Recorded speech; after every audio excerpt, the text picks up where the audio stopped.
जय हिंद साथियों। यहाँ पर उन युवाओं के लिए अच्छी खबर आ चुकी है जिनका यहाँ पर इंडियन आर्मी का एग्ज़ाम पेंडिंग था।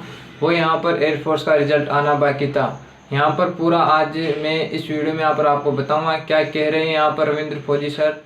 चलिए। जय हिंद, जय भारत, वंदे मातरम। मैं रविंद्र फौजी।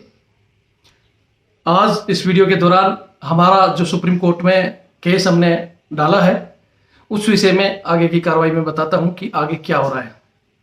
सबसे पहले मैं आप सभी युवाओं से थोड़ा क्षमा चाहता हूं कि अपडेट नहीं दे पाया आपको, लेकिन उसका कारण भी कुदरत की मार है। क्योंकि मैं 28 को कागज लगा दिए थे, 29 को हमारे को डायरी नंबर मिल चुका था, केस हमारा एडमिट हो गया था। लेकिन उसके बाद मैं आ गया था राजस्थान, और राजस्थान में 2 दिन से नेट बंद है, आप सभी को पता है। तो मेरी मजबूरी थी कि बगैर नेट मैं आपके पास वीडियो नहीं डाल पाया। आप सभी समझदार हैं, इस स्थिति को एक्सेप्ट करेंगे। उसके अलावा आपको पता है कि बारिश कुदरत की मार, हमारे बोलते हैं ना, उसकी हवा जब विपरीत चलती है तो बहुत समस्या हमें फेस करनी पड़ती है। लगातार बारिश, ये भी एक हमारी समस्या। लेकिन इन सब कठिन परिस्थितियों में अगर हम सच्चाई के रास्ते पर चल रहे हैं तो हमारी जीतने की उम्मीद बढ़ जाती है। और अगर हम निश्चित सही रास्ते पर हैं तो जीत हम सबकी होगी, ये मैं आप लोगों को विश्वास दिलाता हूं। अब आपको सारी जानकारी अब से पहले की जानकारी मैं इसी चैनल रविंद्र फौजी एक्स आर्मी RTF, इसी चैनल पर वीडियो के द्वारा डाल चुका हूं। जिन्होंने नहीं देखा पीछे की जानकारी वो इस पर ले सकते हैं। उसके अलावा ये जो मेरा नंबर है 82 90 35 45 13, इस नंबर पर भी जिनको नहीं जानकारी मिली वही कॉल करें। एक तो कॉल सबसे बड़ी समस्या आ रही है कि लगातार कॉल करने से हम आगे की कार्रवाई में भी हमें बहुत रुकावट आई है। जिनको जानकारी नहीं, जो ये वीडियो नहीं देख पाए, वो कॉल कर सकते हैं, जिनको कुछ समझ में नहीं आए। लेकिन समझोगे कब? जब अगर आप हर एक वीडियो को थोड़ा सा पूरा देख लोगे तो मैंने बारीकी से हर एक डिटेल बताई है। उसके बावजूद विश्वास करना नहीं करना आपका काम है। यहां तक का आगे का आपको अपडेट बता देता हूं। जैसे कि 28 तारीख को हमने कोर्ट में डॉक्यूमेंट सबमिट कर दिए थे। ये हमारे पास आप देख रहे हो, जो ठप्पा मारकर कोर्ट ने, रजिस्ट्रार जो वहां बैठते हैं, स्टंप मार के हमें दे दिया था। उसके बाद सुबह 29 तारीख को 10 बजे ही हमें हमारा डायरी नंबर मिल चुका था कि भाई आपकी ये चीजें यहाँ पहुंच चुकी है। वो डायरी नंबर है 19380 19380। ये डायरी नंबर है। आप इसको गूगल वगैरह में कहीं भी सर्च करेंगे तो हमारा केस दिख जाएगा। वहाँ Ravindra Singh Shekhawat versus union of India, ये हमारा केस है। आप सबको पता होगा। एक बार और बता दूं कि हमने सिर्फ इस केस में मोटी मोटी चीजें रखी हैं। पहले जो हमने बढ़ा चढ़ा कर किया था तो उसमें बहुत समय लग रहा था। अब साफ सुथरी सिर्फ हमने एक चीज रखी है कि सरकार जो TOD ला रही है, 24 जून 2022 को जो चीजों की उन्होंने घोषणा की है, वो घोषणा उसके बाद वाली भर्तियों पर लागू हो, वो सरकार का फैसला है। लेकिन जो उससे पहले भर्तियां हुई हैं 2020 2021, यहाँ तक कि अब कुछ एक भर्तियां ऐसी है जो 22 में भी हुई है, और उनके मेडिकल भी अभी ताजा ही हुए हैं, 6 महीने भी नहीं हुए हैं। उन सब भर्तियों को करवाया जाए। एयरफोर्स के जितने भी ज्वाइनिंग वाले बाकी हैं, इन्हीं समय के दौरान उन सबको ज्वाइनिंग दी जाए।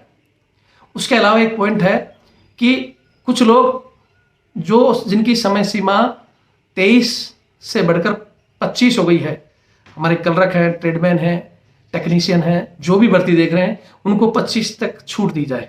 सिर्फ ये 3 मांगे हमने इसमें डाली है।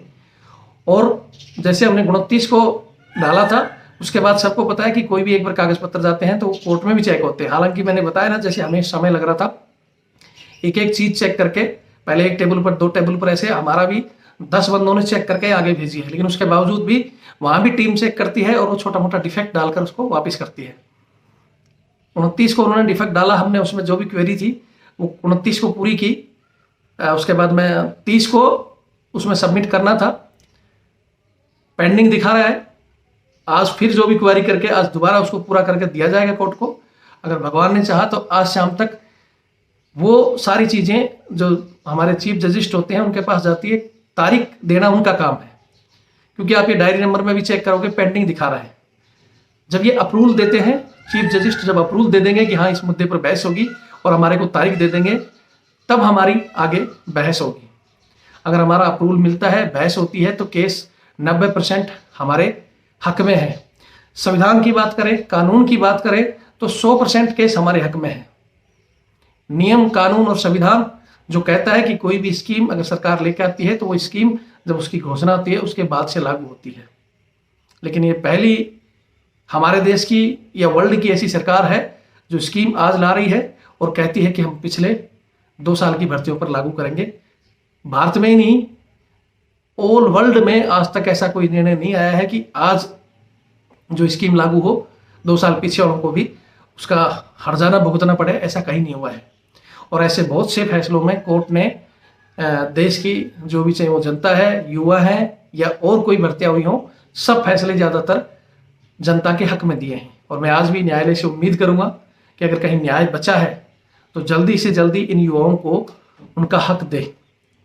अगर हमें केस नंबर तारीख मिल जाती है, अगर तारीख आगे होती है, जैसा ही शाम तक मुझे पता चल जाएगा तो मैं एक और वीडियो के द्वारा अपडेट करूंगा।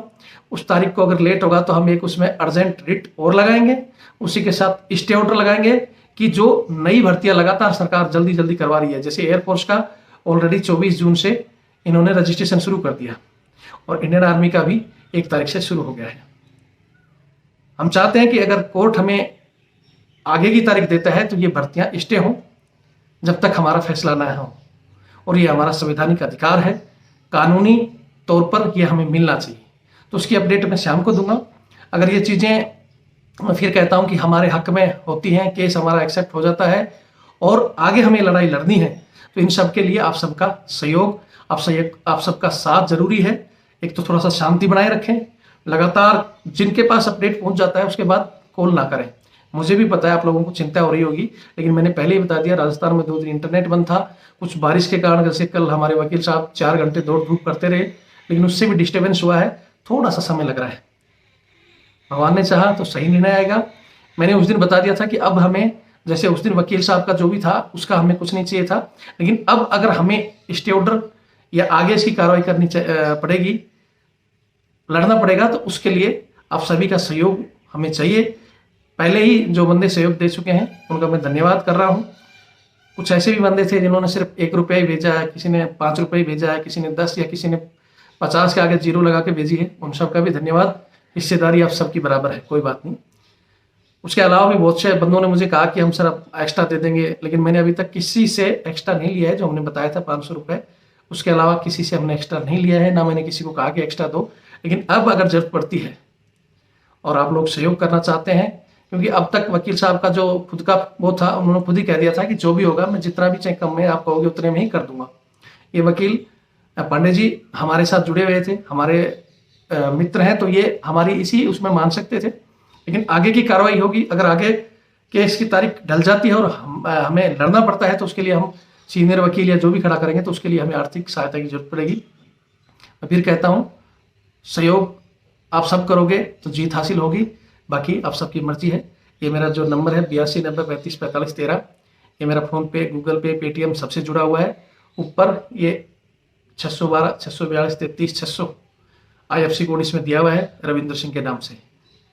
आप अपनी इच्छा अनुसार जो भी लोग कह रहे थे सहयोग कर सकते हैं।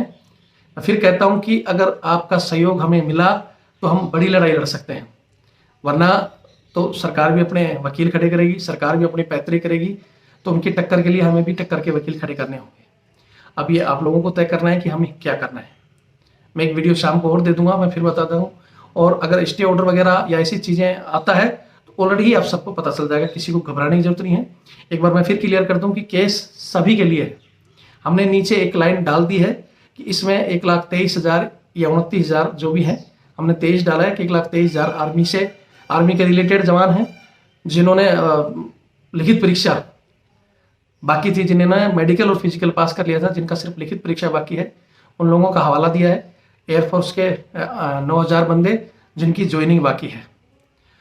जो NCC कैडेट हैं जिनकी ओवरेज होगी, मैं बता चुका हूं कि उनको अलग से छूट है। NCC वालों को अगर ये लिखित परीक्षा होती है तो वो डायरेक्ट उनकी भी ज्वाइनिंग में ही आ जाता है। इसलिए चिंता न करे कोई आदमी की मेरा नाम नहीं डाला, मैं छूट गया, मेरा मैसेज नहीं देखा। उस समय की स्थिति में पहले वीडियो में बता चुका हूं कि स्थिति ऐसी हो गई थी कि हम अगर सबका नाम उसमें लिखना शुरू कर देते, सबके डॉक्यूमेंट बनाते और सब लोगों से वहाँ एफिडेविट पे साइन करते तो लंबा समय लग जाता। और जैसे जैसे लंबा समय लगता और ये आपके नोटिफिकेशन अगर भरते रहते, तो कुछ एक युवा है जिनकी एज बची हुई है या मजबूरी में वो इस टीओडी सिस्टम में अगर वो इनरोलमेंट में इनमें भर देते हैं तो फिर कहीं ना कहीं हमारा केस कमज़ोर हो जाता है। इसलिए मैं अपने विवेक से, वहाँ वकीलों के विवेक से, कुछ मैंने आपसे सलाह भी ली थी, उस हिसाब से मैं मेरी तरफ से पूरी कोशिश कर रहा हूँ। बाकी सब भगवान के हाथ में है। मैंने शुरू में कहा था कि हम 50% हमारे हक में है।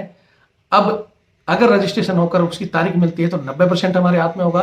और मैं फिर कहता हूँ कि अगर कोर्ट ने किसी भी एंगल से कानून के तौर पर दिया फैसला तो वो हमारे हक में होगा। बाकी फिर कह रहा हूँ कि वो बैठा है ऊपर वाला, वो जरूरत है आपको साथ के साथ साथ उसकी दुआ करने की, और इतने लोगों की दुआ शायद कभी बेकार नहीं जाती है। वीडियो को शेयर करें, ज़्यादा से ज़्यादा लोगों तक भेजें और धैर्य थोड़ा सा बना के रखें। ठीक है, हम भी आप ही लोगों के लिए काम कर रहे हैं। और एक विशेष में और भी हमारे हैं, जैसे हमारे अतुल सर हैं या जो भी इस चीज़ पर तैयारी कर रहे हैं, उनको भी मैं एक संदेश देना चाहूँगा कि सेम एक ही चीज़ के लिए जो एयरफोर्स ज्वाइनिंग और लिखित परीक्षा, उसमें सब आ गया, एनसीसी वगैरह सभी, और जो एज में छूट के लिए, इन तीनों चीज़ों के लिए हमने केस डाल दिया है। एक तीर हमने चला दिया है। हो सकता है हमारा वो तीर किसी कारणवश फेल हो जाए, हो सकता है कोई समस्या आ जाए, तो जो दूसरी पार्टी है थोड़ा सा इसका वेट कर लें।